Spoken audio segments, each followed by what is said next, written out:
Today, we are going to be trying out this 130 pesos Shopee foundation.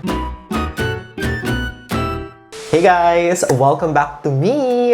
Sobrang tagal ko hindi nakapag-film guys. More than 2 weeks, nakakaloka. If you guys follow me sa aking social media, siguro alam niyo na that number 1, nag-move ako ng apartment. And second is, di ba, nag-Holy Week. Kaya yun, sabi ko mag-ano muna ako, papahinga, ganun. And I'm super happy guys kasi feeling ko yung break na ginawa ko is definitely needed kasi I feel like yung utak ko ngayon mas, chill, ganun. But going back, ayun nga, today we are going to be testing out this foundation na nabili ko sa Shopee for 130 pesos. And this one is from the brand Bayfree Cosmetics. And aside from these foundations, actually I also got their powder foundations or pressed powder. No, finish setting powder. Ayan. And hopefully hindi masayang yung pera ko guys kasi ang dami kong binili.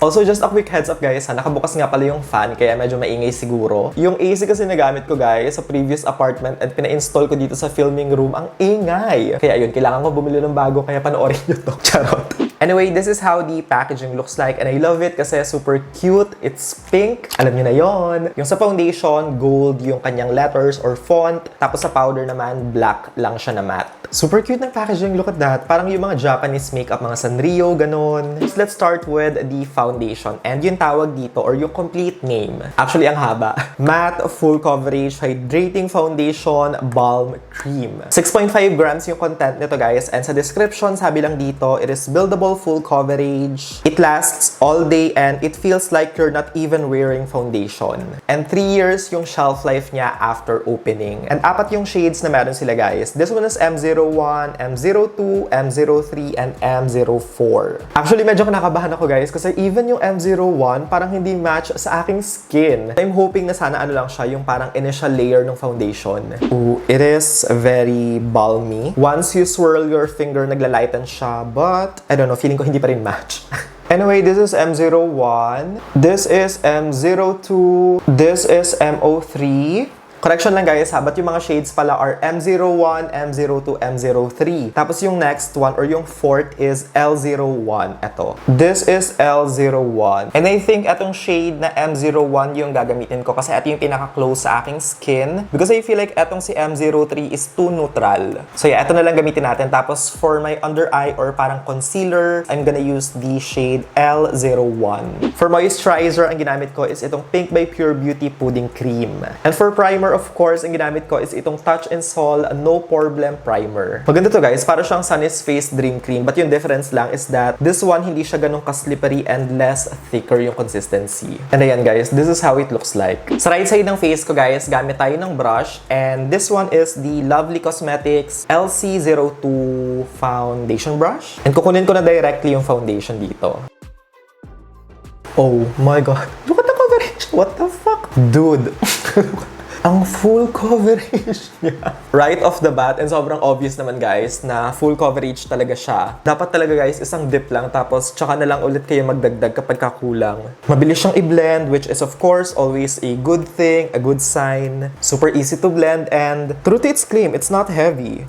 Nakaka-emphasize lang ng dry texture and to be honest, normal naman siya sa mga cream type foundation. Kaya actually I stay away from this kind of product but dito sa area na okay naman yung skin ko. Actually maganda yung kapit niya or lapat. Ayun, di ba, look at that. Coverage is really good. Kasi guys, look at my dark spots. Almost non-existent na. And also look at the color match sa aking neck. Di ba? Sobrang lapit. And fair. Kung gagamitin nyo to talagang dapat well-hydrated and moisturized yung skin. Or kaya if you have time, ang gawin nyo is mag-scrub kayo ng face. That way talagang matanggal yung mga dry skin and mas gumanda yung kapit niya. Look at the difference that it gives sa aking skin. Yung merong foundation and sa wala. And you know what guys? Okay na ako dito. Hindi ko na siya i-layer because ganito pa lang eh. Satisfied na ako. Especially for everyday. Ganitong base. Actually more than enough na sa akin eh. Again, sa kabilang side ng face ko guys, I'm going to be using a beauty blender just to see if which one is better. Nakakuha na ako ng product and let's see if kabog ba siya. Grabe yung coverage. Look at that. Na-overwhelm ako guys kasi gusto ko lang naman mag-light makeup today. But for today's video, sabi ni God, hindi, mag-full coverage ka. Charot. Mapa-brush man or sponge, it looks really good. Kaya whatever preference you prefer, pagdating sa applicator or even fingers, I think pwedeng-pwede to. But ayun nga, hindi lang talaga umaayon sa akin ang ngayon, makeup sa skin ko. I mean, my skin looks nice. Okay na siya guys. I feel like gumaganda na siya, but yeah, I need to focus on ano lang talaga, hydrating this part. Pagbigyan niyo ako dito sa area na to. Hindi ko na i-layer to guys. Sabi ko sa I feel like kapag ka nag-layer pa ako, baka mas ma-emphasize yung dry patches ng skin ko ngayon. And sobrang okay na eh. I mean, look at that, diba? Maganda na yung itsura niya sa skin. This time, subukan naman natin tong shade na L01. Tama ba? Yeah. L01, pang highlight ng under eye.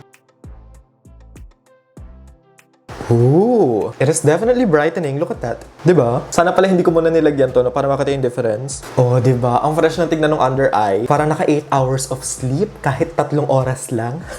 Sayang lang wala ako ng KVD na Apple Foundation ba yun? Or Apple Balm? Para ma-compare, no? Baka meron kayo pahiram. Charot.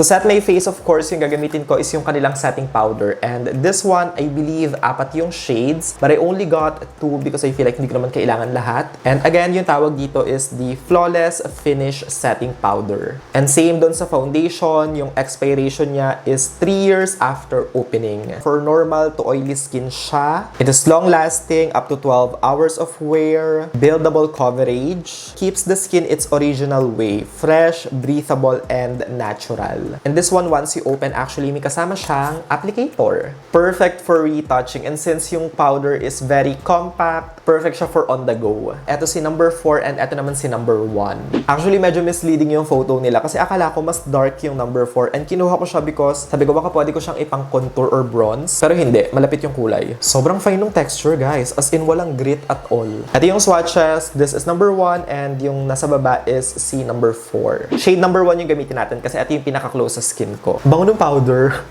Ooh, it's nice. Very mattifying. Look at that. And hindi mabigat sa skin. It doesn't feel drying or parang, you know, sinasak yung moisture, ganun. Anyway, ayan. Ilagay na natin siya sa buong face. Kabog! In fairness sa powder. Nawala na din yung lagkit ng face ko. Tapos kapag hinawakan nyo siya, it doesn't feel gritty. As in, pinong-pino yung powder. Kaya, yun nga, nakaka-blur siya ng mga texture, ng pores.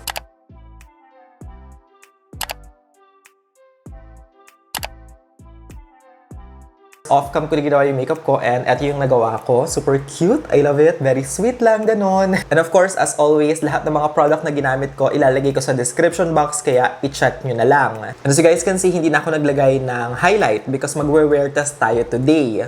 Laki nito, ang bigat. And so far, so good. I'm really liking how the foundation and powder looks like sa aking skin. And yung problem lang talaga is yung dry patches. Time check, it is currently 4:18 in the afternoon. And I think what I'm gonna do instead of checking in multiple times is babalik na lang ako around 9 PM tapos hindi ako magre-retouch so that you guys can see and makita ko din kung ano yung itsura ng foundation after around 5 hours. Makikipagbardagulan muna ako sa Facebook. Charot! 1 eternity later. Hey guys, I'm back. Time check, it is now 9:33.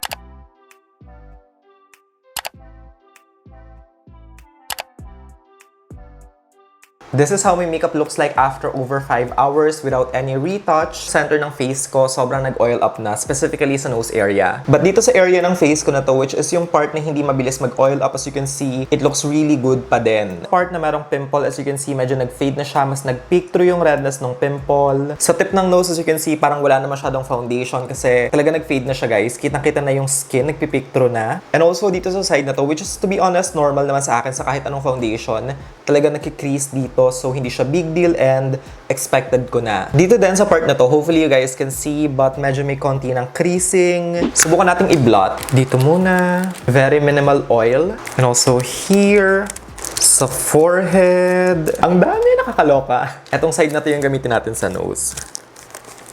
Wow. Oops. These are all of the oils na nakuha ko sa face, but as you can see, after nating mag-blot, The base looks good na ulit. So overall for me guys, for its price na 130 pesos, I can definitely tell you na for its price, okay yung performance niya. Again, consistency and texture of this one is balm type. Kaya if you have oily skin, of course, i-expect nyo na prone siya sa pag-oil up. Kaya I suggest na kung oily yung skin nyo, of course, mas okay if yung gagamitin yung primer and powder is yung matte ang finish and also nakaka-control ng oil. But for those of you na merong oily skin or dry skin, sobrang ma-enjoy nyo to kasi skin-like yung finish niya. Coverage-wise, grabe guys, sobrang na-impress ako. I mean, kung i-compare natin siya sa mga ibang nasubukan kong Shopee makeup brand, I feel like ito na siguro yung pinaka-full coverage sa lahat ng meron ako and again, na-try ko nga. Siguro for me, yung masasabi ko lang na downside dito is of course, number one yung color selection because they only have 4 shades. Another thing is that may tendency mag-cake up siya, especially kapag ni-layer, but kahit mag one layer lang kayo nitong foundation, okay na because yung coverage niya is already full. And I think for me dito sa powder, yung pinaka nag-stand out talaga is yung texture niya kasi nga pinong-pino siya. I mean, kung i-compare natin siya sa ibang powders na meron sa market na same yung price, this one is definitely one of the best pagdating sa texture. And yun nga, if you have oily skin, bawi na lang kayo sa magandang primer and setting powder. That way, mas mag-last siya and also hindi ganun ka-oil up. Actually, feeling ko nga itong mga to guys, ang katapat lang niya is coaty airs pa na pang set and panigurado, mas plakado na siya and mas maglalast. And I am of course definitely going to try that because isa to sa mga favorite kong setting powder. Anyway guys, that is it for today's video. If you enjoyed watching, of course, don't forget to give this video a thumbs up and subscribe to my channel if you haven't already. Thank you guys so much for watching. I love you all so much. Stay safe and I hope to see all of you again on my next one.